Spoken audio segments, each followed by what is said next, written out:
Hello, friend. Thanks for joining me for another book chat. Today, let's spend some time with A Treasury of Albert Schweitzer. Subtitle here, The Most Important Writings of One of the Greatest Humanitarians of Our Time, which was edited by Thomas Kiernan and originally published this collection in 1965. So, I previously read another work by Albert Schweitzer called The Philosophy of Civilization, and I chatted that here on my channel, so I will link to that chat below if you are interested. But, Albert Schweitzer was a great humanitarian. He won the Nobel Peace Prize. I think that despite that, some of his writings today can be considered or are considered to be a bit dated. And while I can kind of agree with that to some degree, Albert Schweitzer was a product of his time, the late 19th century, the first half of the 20th century. So, what we might call a colonial perspective, he sort of gives off that vibe sometimes. But nevertheless, I still think that his writings are valid for us and relevant for us today. So this book is a collection of some of his writings, and while this collection was published in 1965, obviously the writings span decades, the decades of the late 19th and first half of the 20th century. And so the way the book is organized, it's organized into 4 different parts, which are called books. And then the writings sort of group around that general topic in each of the books. So book 1 is called Reverence for Life. Book 2 is called The Light Within Us. Book 3 is called Pilgrimage to Humanity. And book 4 is called Philosophy of Religion. So as you can tell here as I was reading, I put stickies when I found something particularly interesting to me. So I thought the way that I would approach this chat is just to pull out some of the more interesting ideas that I marked while reading the book through each of these 4 major books that comprise this collection. So Albert Schweitzer kicks off this collection in book 1 talking about compassion for all life, specifically about his compassion for animals and observing early in his life the violence with which they are often treated and how this impacted him. But as far as we humans are to each other, he describes how we can't really know our fellow humans. And so this is part of the human condition, that we remain unknown to each other. There's a quote here that says, "None of us can truly assert that he really knows someone else, even if he has lived with him for years. Of that which constitutes our inner life, we can impart even to those most intimate with us only fragments. The whole of it we cannot give, nor would they be able to comprehend it." So speaking of the times in which we live, he died in 1965, but as I mentioned, I think that what he has to say is still relevant to us today. He talks about the spirit of the age, talking about the 20th century. He says, "The spirit of the age loves dissonance in tones, in lines, and in thought. That shows us how far from thinking it is, for thinking is a harmony within us." So this is in a chapter called The Sanctuary of Thought within book 1, and here he seems to be challenging the reader to specifically think about ethics, thinking about ethics. And I think many times, in culture, even today, what is considered good is that which is novel, which is new or disruptive, considered fresh, not stale. So always something new and different.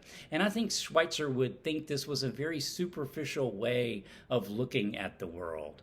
Old favorite movies, an example that I sort of thought of was watching old favorite movies over and over that you've seen so many times, the movie practically by heart, but yet it has a deeper meaning to you. The movie has a deeper meaning to you than just being something fresh and new.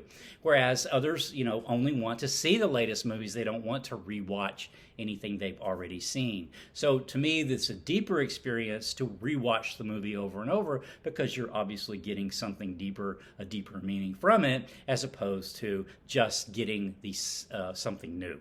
Book 1 also discusses Schweitzer's philosophy, which he calls reverence of life. He says, let me give you a definition of ethics. It is good to maintain life and further life. It is bad to damage and destroy life. So that's pretty straightforward. That's pretty easy. To be good, to do good, is to maintain life and further life. And to do bad is to damage it. I think that's pretty cool.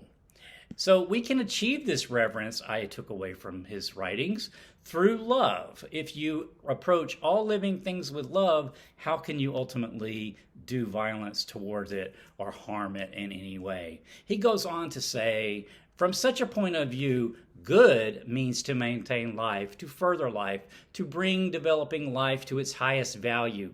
Evil means to destroy life, to hurt life, to keep life from developing. So he expands that idea of reverence of life a little bit to not just valuing life, but actually promoting it to be the best life that it can be. And I thought that was pretty cool. So book 2, as I mentioned, is called The Light Within Us.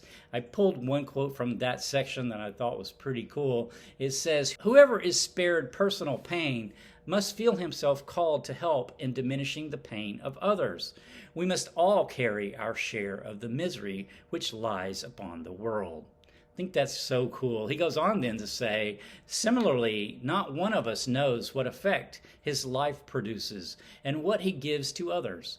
That is hidden from us and must remain so, though we are often allowed to see some little fraction of it so that we may not lose courage. You don't know what impact you're having, right? For good or bad in many cases. You don't know sometimes that you've actually hurt someone because you did it unintentionally or sometimes, intentionally. But the good that you do and the bad that you do is something that you actually don't know. And I think, that's actually a very enriching thought to think about. You're going through your life impacting everyone around you and you don't even know how or to what degree. I think that's pretty cool. So book 3 is called A Pilgrimage to Humanity.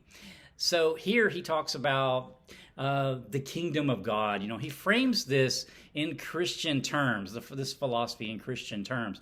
But I think what he means here by Spirit of God is the love that I mentioned earlier, this love, this force of love. When you approach life with love and others with love, that's the miracle that I think he's talking about in this following quote. The belief in the kingdom of God is the most difficult demand Christian faith makes of us. We are asked to believe in what seems impossible, namely in the victory of the Spirit of God over the spirit of the world. Our trust and hope is invested in the miracle which the Spirit can produce. He's saying here that the Spirit, that love, if you approach life with love, all other living things with love, humans and animals, and other life in the world with love, then this miracle would happen, meaning we would be transformed.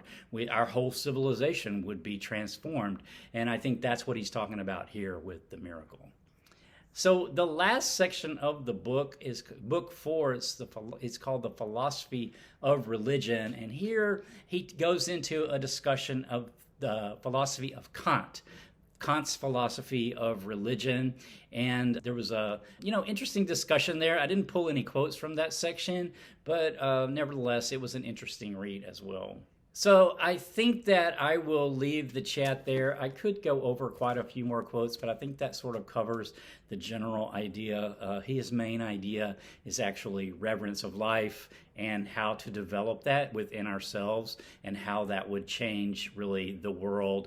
And he really feels like, I got the sense from these writings, it was imperative. He's writing in the middle of the 20th century through the 2 world wars and then the atomic age. And so he's concerned that humanity has the ability to destroy itself and that the only salvation that we will have is to have a change in mindset where we do not approach the world as chaotic and with chaos and dissonance, but with unity, harmony, and love. So it's a great sentiment, and I think it's pretty cool. I'll close the chat though with one final quote that I took from the book that I just really loved.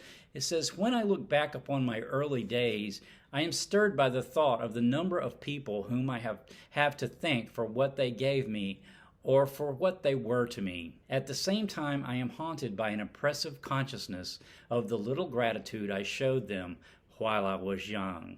So Albert Schweitzer, a big well-known world figure who won the Nobel Peace Prize, nevertheless recognized that he did not do any of that alone.